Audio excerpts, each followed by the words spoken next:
Hi, I'm joined now by Mr. Rob Zitz, who is the Senior Vice President and Chief Systems Architect at Leidos. Rob, thank you for joining us today. Glad to be here. Rob, you have 32 plus years of experience in the information security field, specifically around intelligence community. Can you elaborate a little bit about your experiences in this past decades? Well, sure. I started back in the late 70s as an intelligence officer supporting counterterrorism operations. And throughout my career, I've been involved in trying to bring various types of data together, integrate them, fuse them, and then get them into the hands of somebody who's going to take action. So it's been a very rewarding career and gave me a lot of exposure to different things. So how do you think the dynamics of this industry and cybersecurity has actually changed over the last few decades? Well, if you think about the threat and how the threat has evolved, the threat is now significant. It's on par, I believe, with a physical attack in the United States. A weapon of mass destruction is often talked about as one of the key threats to the United States. If you look at what our intelligence seniors are saying now, they look at a cyber attack, particularly against the critical infrastructure of the United States, is on par with that type of threat. The amount of damage that could be done, the loss of life, loss of property, it's significant. Right. And you've had experiences running some pretty large and significant projects. You know, I looked at your background, and you've run projects with over $3 billion. And it does take a lot of leadership efforts to be able to run such significant projects. Can you elaborate a little bit about your leadership style? Sure. I think that a great leader is someone that people will follow into the unknown. And I think that that means that you have to be able to set a vision, explain it, explain the need to get to that different place, and then find the best people you can hire, empower them, and then back them. Make sure that any obstacles that are in their way, that you work to remove them and help them to achieve their goals. That's fantastic, Rob. You've also made a career transition from the public sector to the private sector.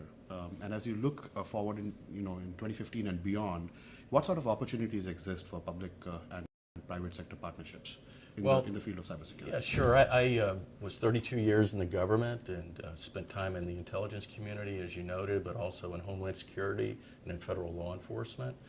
Had a great career, enjoyed every minute of it. It was important work, and there were great, talented people that I was with. But I would say that in industry now, I work at Leidos, which is a firm that provides national security solutions as well as health and engineering solutions. At Leidos, we continue to support the government, but we also understand that it is a private-public partnership. Right. If you think about cybersecurity as an example of that, cybersecurity, the risk and the threat to the infrastructure of the United States from a cyber attack is significant. 80 to 85% of the critical infrastructure of the United States is held by the private sector. And so the government can help set guidelines and standards and help with information sharing. Certainly a large role for government in cybersecurity, of course, it's obvious, but the government has to work closely with the private sector. Right. And I think that's one of the reasons why you're seeing so much discussion now about information sharing and about a public-private partnership. Excellent. So as you look at 2015 and beyond, in your opinion, what are the biggest cyber threats out there for the United States? Yes, it's clear that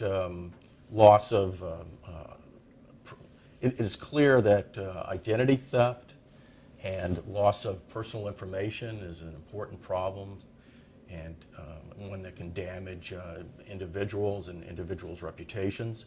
But when I think about the threat, I think more about loss of intellectual property, loss of finances in the tens of billions of dollars, and again, the impact to critical infrastructure. Right. And if you think about the fact that water and power and transportation, all of those things depend upon the internet, depend upon the interconnectedness of the internet. That is great, but it's also a vulnerability.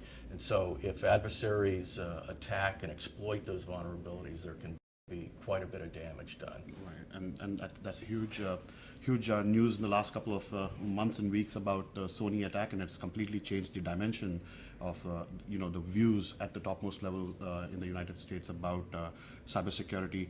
President Obama has set up a new agency as well. Can you comment a little bit about that? Right. What the president has been talking about lately is the idea of putting together a coordination cell, if you will, an integration cell within the Director of National Intelligence's office. It would be a small cell. Its job would be to coordinate and integrate the classified information that could help us to understand about a coming attack, to be able to understand that threat vector, and then to be able to work with DHS, Department of Homeland Security, in particular to work with their coordination center and ensure that everyone in the government knows what everyone else knows, and then use that information to share with the private sector. So DHS has the lead in terms of working with the private sector and coordinating with them, sharing information with them, but the intelligence community has the most up-to-date, in-depth information about the classified domain. Right. So that's why they're wanting to put an integrated classified cell together that would then coordinate with DHS. That's very interesting. And so lots of new jobs are probably going to be opening up in the cybersecurity domain. In your opinion, how can the institutes, the academic institutes in the U.S. actually prepare for future talent to actually meet this demand? Well, absolutely. Defending against the cybersecurity threat is a team sport. It means that we must have academia, industry, and government working together continuously. And what we have to do, of course, is develop talent, the skills that are required in order to do this kind of work. What we find is universities such as George Washington University and others have got great programs.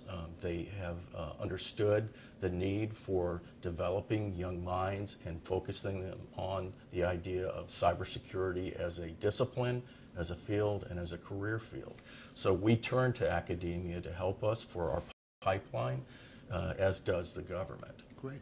So Rob, last question for you. Do you have any message for our audience, some thoughts that you think for 2015 and beyond, specifically for our students, if you may will, and share some of your advice on what you're looking for them over the next couple of years? Well, sure. I would say to any students out there who are thinking about what their career should be, could be, that you must take a look at the idea of national security.